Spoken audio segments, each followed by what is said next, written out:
We're here to talk about the Los Angeles Lakers. Let's get into their season. Michael Bolton. Thanks, Josh. It's Michael Bolton here, and it's time for another episode of the Locked On Fantasy Basketball Podcast. Let's get to it. Let's get to it, indeed. You are Locked On Fantasy, your daily NBA fantasy podcast. Part of the Locked On Podcast Network, your team every day. Hello and welcome to the Locked On Fantasy Basketball Podcast, brought to you by Basketball Monster. My name is Josh Lloyd, and unlike the Lakers, I would never decline having a handy on staff. I'm also the lead fantasy analyst at basketballmonster.com, and today's episode is brought to you by Game Time. Download the Game Time app, create an account, and use the code LOCKEDONNBA for $20 off your first purchase. Thank you also for making Locked On Fantasy Basketball your first listen every day. We are free. We're available on all platforms, so hit the thumb and the double bang. Leave your comments. It's Lakers time. News, Basketball Monster, I have finished my first round of projections, the first base pass. There are certain things that haven't resolved, a bunch of restricted free agents, and we'll go through and make edits to all of these things. But we are planning on opening Friday US time. I don't know what time. Usually in the morning, but I do not know what time. That is Saturday morning in Australia. I do not know what time. Friday is the expected open date for Basketball Monster. All right, here it is. We're talking Lakers. It is one of the hosts of the Locked On Lakers podcast. Andy Kamenetzky is back on the show. Andy, the Lakers are always a topic of conversation everywhere. Anyone goes talking about the NBA, there's marketable stars, there's big names. But we're not going to talk about those guys. Who cares? We don't need to talk about Luka that much. We don't need to talk about LeBron that much. What I want to talk about is someone who I was a little bit concerned about last season after the Luka Dončić trade happened. I thought, okay, Austin Reaves beat out D'Angelo Russell and made it very clear that he needed to be in that starting group. And I thought, oh no, with Luka arriving, with LeBron already there, what's Reaves going to do? How's he going to work in this role, which we didn't know what the role would be? Is he playing off ball? What's he going to do? But somehow his numbers got better when Luka and LeBron were there. I don't really know how that happened. I don't know if that's a realistic thing because it's a small sample size. How did he do that? Is it possible that Reaves can continue playing that same role that he did last season alongside Luka and LeBron? Because obviously players are going to miss time and he'll be elevated, but as the third string player whose number somehow went up when he was put into that role behind two superstars, like how did he do it and can he keep doing it? Yeah, I mean, first of all, he's in a contract year. So I think while Austin's not a selfish player by nature, these guys are all going to be conscious of how their play affects their next contract and their bottom line. That's just human nature. So he is, I think, going to be looking to maintain his numbers, but I think he should be able to do it in a pretty organic way. The Lakers seem, I think, very committed, at least for the time being, to Austin as a long-term fit. I think they're going to be watching a lot to evaluate Austin's viability with Luka long-term. I think they're going to, unless some team offers him just an ungodly amount of money, I think they're likely to try to sign and retain him, if for no other reason than to just have him as a tradable asset moving forward. The Lakers don't have a ton of them, but they're definitely going to be evaluating Austin as a long-term fit, part of a foundation for the Luka era. And I think Austin is pretty well situated, not to mention motivated, to maintain the type of numbers that he had last season. So when I say that his numbers were, better, like his usage went up somehow in the time that when Luka and LeBron were both there post All-Star break, he went from, it wasn't much, but like I expected, okay, so he was hitting at like 23, 24, and I expected to go to like 21 or 22, but he went up to 24, 25. His assist rate did drop down, but his shooting became better. He was a 41% three-point shooter. He shot 90% from the line. His overall efficiency spiked, which is one of those things that people think happens all the time, is when you play with better players, your efficiency goes up. It doesn't always happen, but it did in this case. In terms of like the role of ball handling and playmaking, we did see that dip. And I expect that is something that happens again with Reaves in this sort of alignment for this upcoming season. But like that level of shooting, that level of increased usage and just responsibility, is that like, do you think that they are sort of not looking at him as, because often third place guys, you can see the guy across town, Bradley Beal, as the third string guy in Phoenix. Like, everything created. Like, he just did nothing. Whereas Reaves was able to sort of maintain what he was up to. Like, that level of efficiency, like, is always going to have a skepticism, but is there a level of flukiness to it, or was it just things that made sense with the way that he was performing that task? It's interesting. I'm thinking about this now in real time off the top of my head, and without having the numbers in front of me and some of the splits with usage and things like that, I think there could be an element of, remember when they traded for Luka, he wasn't healthy. So some of the post-Luka trade included Luka not being available. So during that period where you don't have Luka available and Anthony Davis is now in Dallas, you're going to see some of Austin's usage go up. I think just because, at this point, there's no Anthony Davis, there's no D'Angelo Russell, who had been traded for Dorian Finney-Smith, there's no Luka because it took a few games before he was available. You're going to need Austin to do more. There was the game in Denver where they had sat like 3/4 of the team, and it was basically Austin and a supporting cast, and they damn near beat the Nuggets in Denver, which was an incredibly impressive showing. But like, those are the type of nights that, Austin's usage in that game was probably like 750. He was asked to do everything. So in that sense, I think the numbers could be a little noisy. And again, I don't know this without having them in front of me, but I think they're going to be looking for Austin to do a lot, both from a, practical, we are trying to win game standpoint, from a LeBron is 41, so you don't want to overload him standpoint, and also we are evaluating him and Luka. We need to see how well the two of them can be maximized together, and part of that evaluation means giving Austin at least some opportunities with the ball. I'm looking it up at the moment from, let's say, 1st of March onwards. So, like, you got the trade deadline, there's the All-Star break, there's Luka coming back. So 1st of March onwards, they played about 460 minutes, the three of those guys together, and Reeves' usage went down to about 20%. Luka was at 27, LeBron was at 25 in that time. So it was a dip, but I think what is interesting about the way that this Lakers team is set up is that during the times when Luka or LeBron or both of them are not on the court, they don't have that other sort of guy on the bench who's this, I'll use Jordan Clarkson, former Laker, as an example, who comes in and just takes all the shots and tries to run the show. So, Reeves is going to have that opportunity. Like, in the 93 minutes that he played without LeBron and Luka, he had a usage of 39 during that time. So they just sort of put everything onto his shoulders. And you already mentioned that one game where he was able to do a bunch of stuff by himself, that he was able to shoulder that load. And I really value this in players, these guys who are able to bring their game up and bring their game back down. Hey, you need me to pass? I'll do that. You need me to scale the usage up? You need me to spot up for a bit and fit in. That sort of a guy doesn't take away from those other players, and then when the opportunity, and they're going to give him plenty of those opportunities when those guys are either out or on the bench, he's going to be able to maintain those numbers, which enables those figures, I think, to stay relatively consistent. And that's, I think, one of the great strengths of what Reeves can do, and one of the strengths of how they structured this Lakers squad. I want to talk about the starting lineup in a second, and some sort of pain points, I guess, with that, or maybe some ideas of what they can do. We'll get to that in a second. Today's episode, though, it is brought to you by the Game Time app. You might want to go see a concert. You'll be logging in, you're waiting forever, you go into these waiting rooms, it just takes forever, then you lose your spot because internet connection falls out or something happens, you just get pushed out and you don't get to see what you want to see. Live music should be about making memories and not dealing with the stress of ticket shopping, and that's where Game Time comes in. Game Time makes getting concert tickets faster and easier than ever. The prices actually drop as it gets closer to showtime. You can save up to 60% off with the killer last-minute deals. You see the panoramic seat views on Game Time as well. There's no surprises about what you're going to see when you get there. Plus, the price that you see on Game Time is the price that you pay. No hidden fees. So take the guesswork out of buying concert and show tickets with Game Time. Download the Game Time app, create an account, and use the code LOCKEDONNBA for $20 off your first purchase. Terms apply. Again, create the account and redeem the code LOCKEDONNBA for $20 off. Download the Game Time app today. Last minute tickets, lowest price guaranteed. Okay, so we're all going to sit here, Andy, and assume that LeBron and Luka and Reeves and Ayton are starting.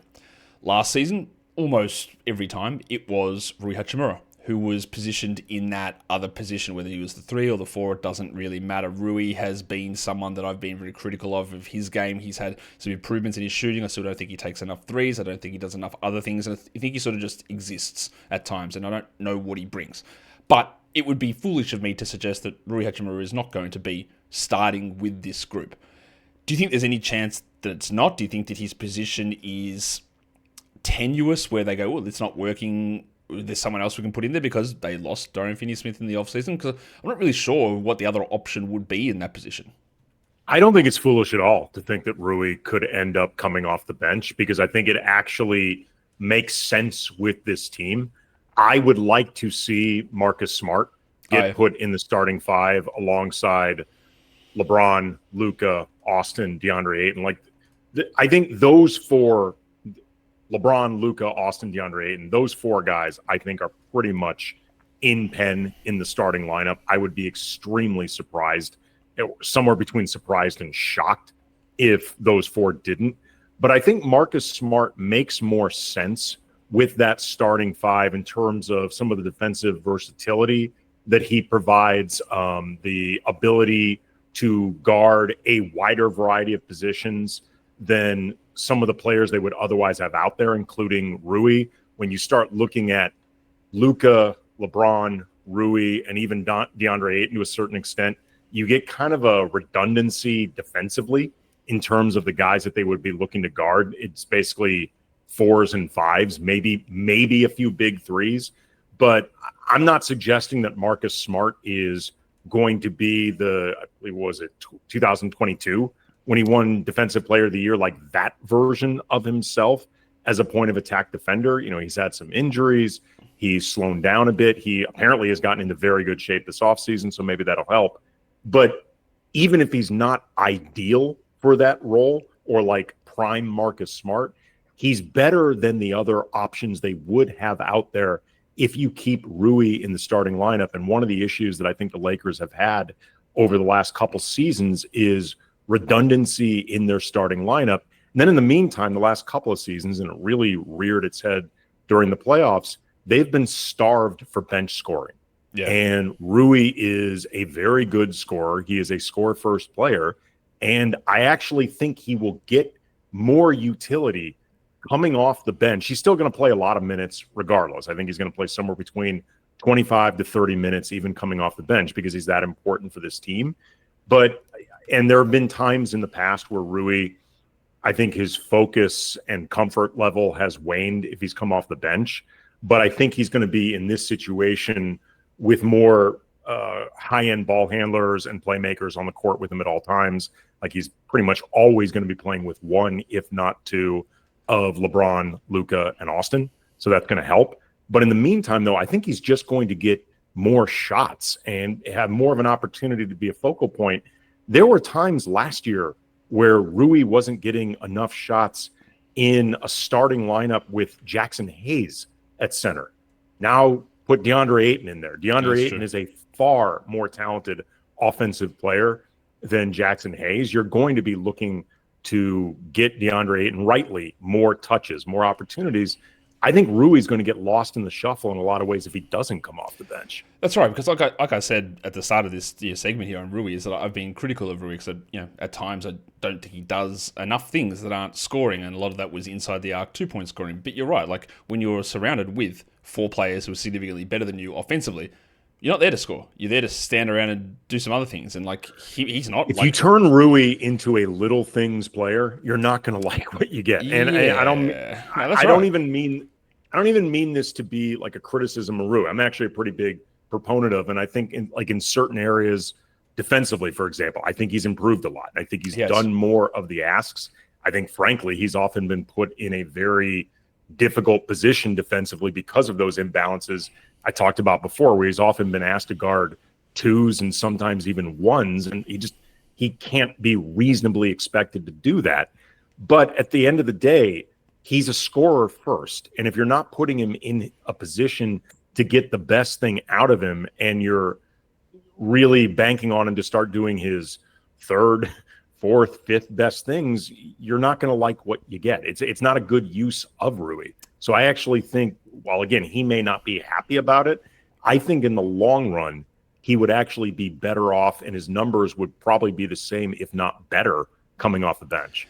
Yeah, you're right. Like, also, I think that realistically, he's a 4, and so is LeBron. So you're both sort of, there's a redundancy in positions. Like, I didn't really even thought about the Marcus Smart scenario. The other guy that I thought might be an option there, who really did step up last season, it's probably more of a long shot. One of Austin Reaves' best mates, apparently, Jake LaRavia, who was signed during the offseason. He can also do a bunch of different things. Like, he can pass at times. He can play passing lanes. He can sometimes block shots. He can score. He can rebound. He can do those little things. He's not the guy that's like, I need the ball to score. I can do a bunch of different things. So, and he's got that like size to be like, okay, you're the guy that plays the 3.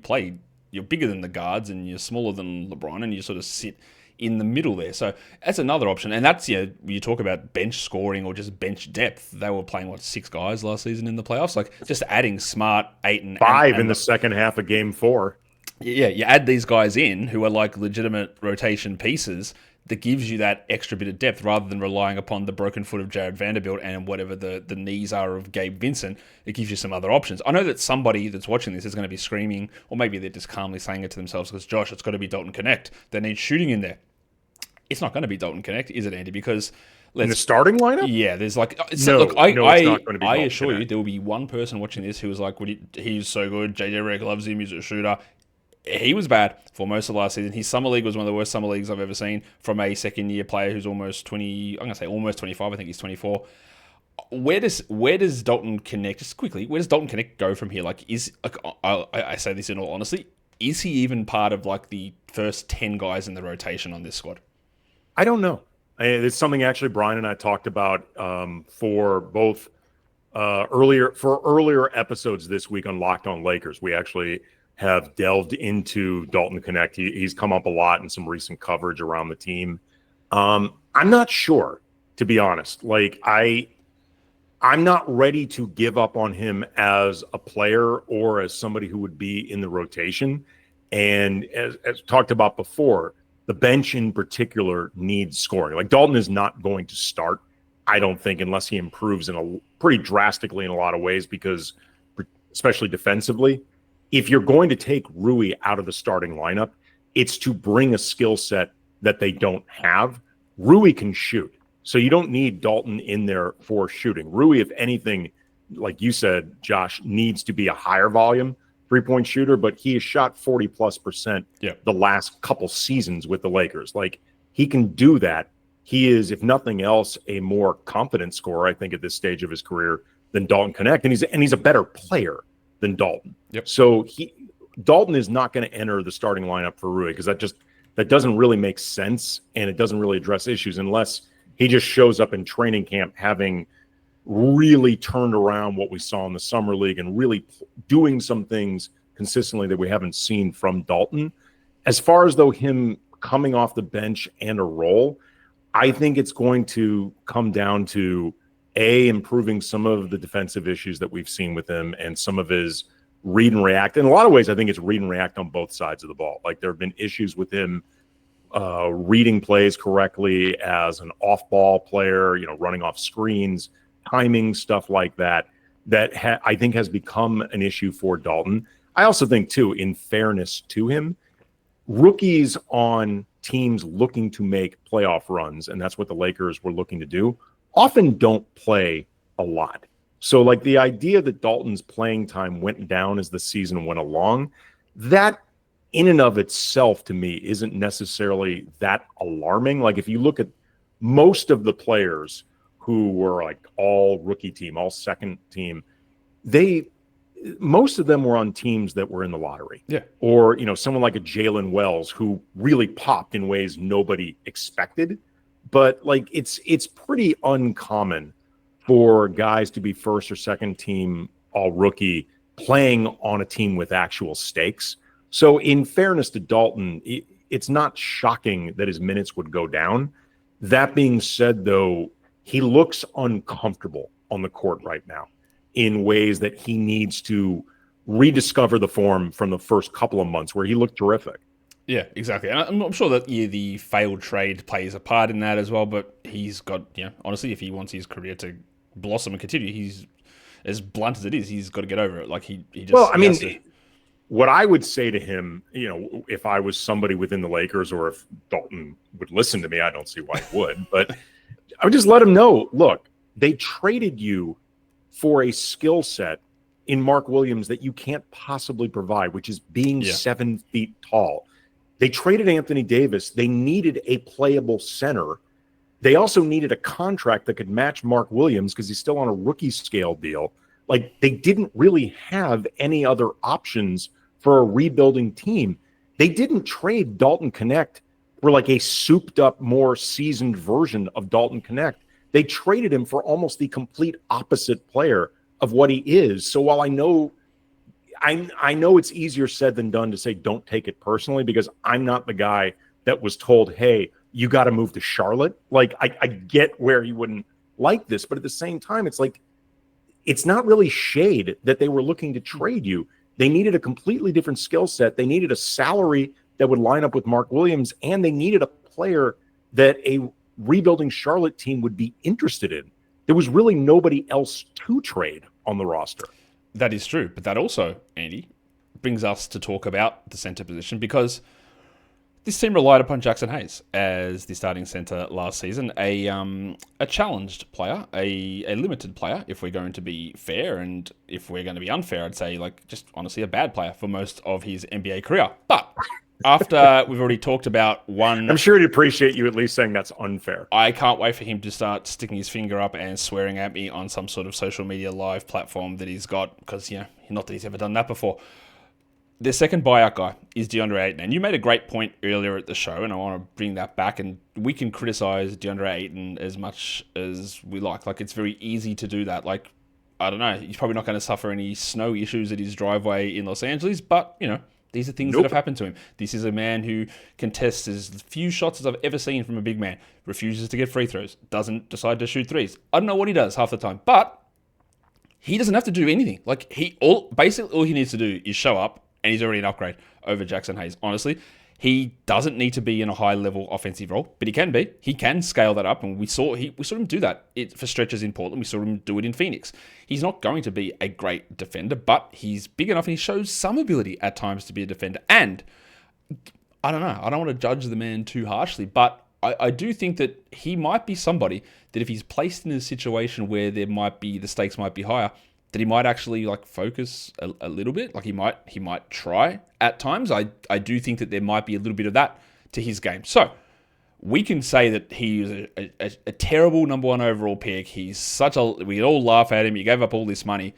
It couldn't be a better situation for DeAndre Ayton, and also for the Lakers to have him there, because you don't need him to do anything. You need him to do 50% of what he's been doing in other spots. So I guess my question is, so we already know that he's going to be the fourth offensive option.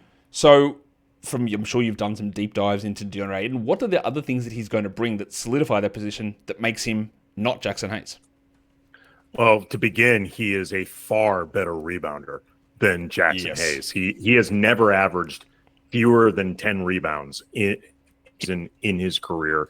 He has basically averaged 3 offensive rebounds per game, which is fantastic for extra possessions, for cheap points, for an offense that obviously JJ Redick had to, as Rob Pelinka often likes to say, rebuild the airplane while in the air. And, the roster that they were left with post-Luka trade, it's first world problems because you get Luka. But the reality is it was not built well for all of Luka's skill sets. They didn't get a ton of time together because Luka missed some, LeBron missed some games. We missed some games. Like, there was very little continuity and fluidity in the way they were able to build it. But the offense was not as good on the court as it felt like on paper with Luka and LeBron and Austin Reaves and Rui and down the line. So Ayton, just his ability to be a great target around the rim, his conversion rate, off lobs, just in general in the restricted area, is extremely good when he wants to. And I have a feeling he's already talked about in his introductory press conference how playing with Luka and LeBron feels like he's being set up for a video game. Yeah. So he is going to be set up with some of the best lobs he has had in a long time, which I think is going to motivate him to screen better, roll hard to the rim. at all times. I think he recognizes that he talked about this during his introductory press conference. He is seen as not a winning player, and it seems to bother him. Now, obviously, it's easy to say that in an introductory press conference. You have to go out there and do it for 82 games in the playoffs, but he can only, for the time being, say the right things. Like, he doesn't have the opportunity right now to go on the court, but he seems very cognizant of the detractors. He talked about kind of missing the idea of playing meaningful basketball. And it's one of those, you don't really know what you have till it gets taken away, because 2021, he was the starting center on a team that went to the finals, and DeAndre Ayton was an important part of that run. Like, he made a difference. Then cut to a couple years later, he is playing for a Portland team with a bizarre roster that's in the middle of a rebuild, and a little bit, I think they've discovered a direction now, but the time he was there, they were, I think, pretty rudderless with a, first-time head coach in Chauncey Billups. And I think it seems like, at least, recognizes that playing meaningful basketball on a team that matters is something that he enjoyed and would like to do again. I think he also recognizes, if this stint does not work out, I'm not saying he's going to fall out of the league because he's too good, but he will place himself as somewhere between probably a taxpayer mid-level exception guy to veterans minimum, something like that. Like, I would be surprised if he made more than a full mid-level exception for the rest of his career if this doesn't work. And it's a high-profile setting for him. He's being set up to succeed with the players around him.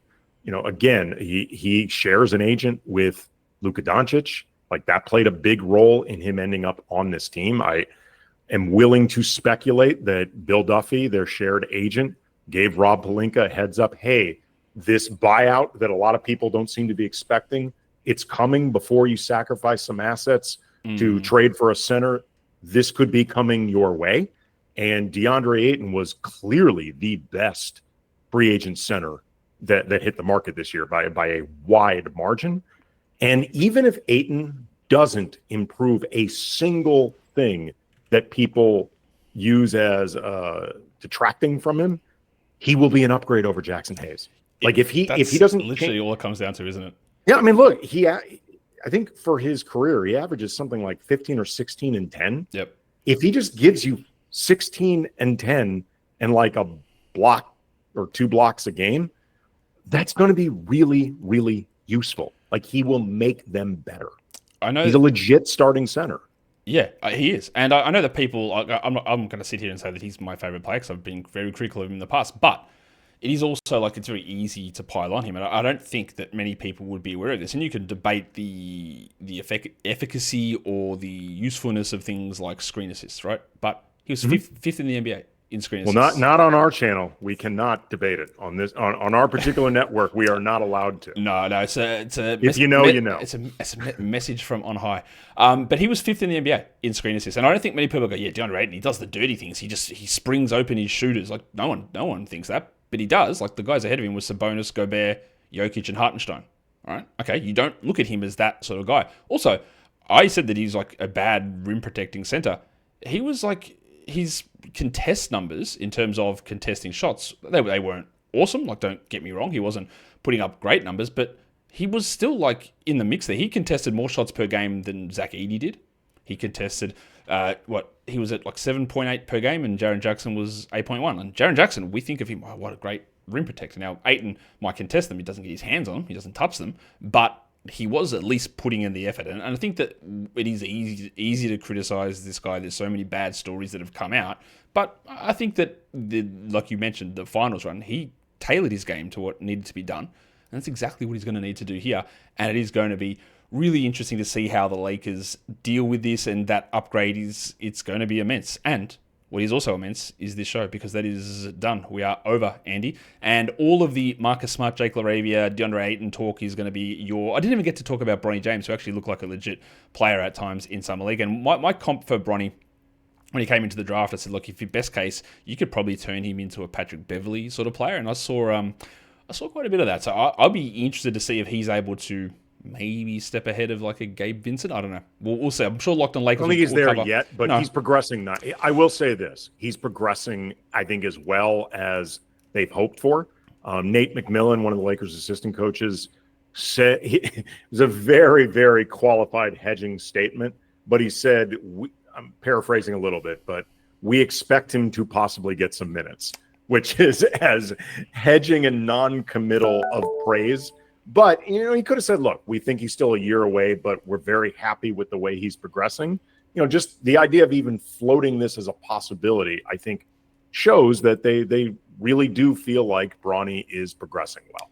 And they should, because he did. He missed an entire year of college. He came in. He was bad for most of last season, but there were some flashes. It's just something to keep an eye on. But Locked On Lakers will cover all that, from the big names, Luka Dončić, LeBron James, to LeBron James Sr. and LeBron James Jr. And all of the LeBron Jameses you can possibly have, you'll have over on Locked On Lakers. Andy, thanks again for coming on. Anytime, brother. All right. We didn't even cover Luka. We didn't cover LeBron because I don't know that I need to talk with a local expert to talk about, hey, is Luka going to be good? Yeah, I think he's going to be all right. Like, yeah, what am I going to talk about? He's awesome. Is LeBron? Yes. Like, we don't need that stuff. It's about those little bits and pieces to fill in the periphery of our discussion about these teams. And that's exactly what I did there. I hope you enjoyed that discussion with Andy. We've got the Magic Show coming up later on. Was going to be the Raptors, but that is pushed back a day, so we'll get that coming. Don't worry, I still hate them. That is coming up soon as well. Guys, we are done here. Thank you so much for listening, everyone. See ya.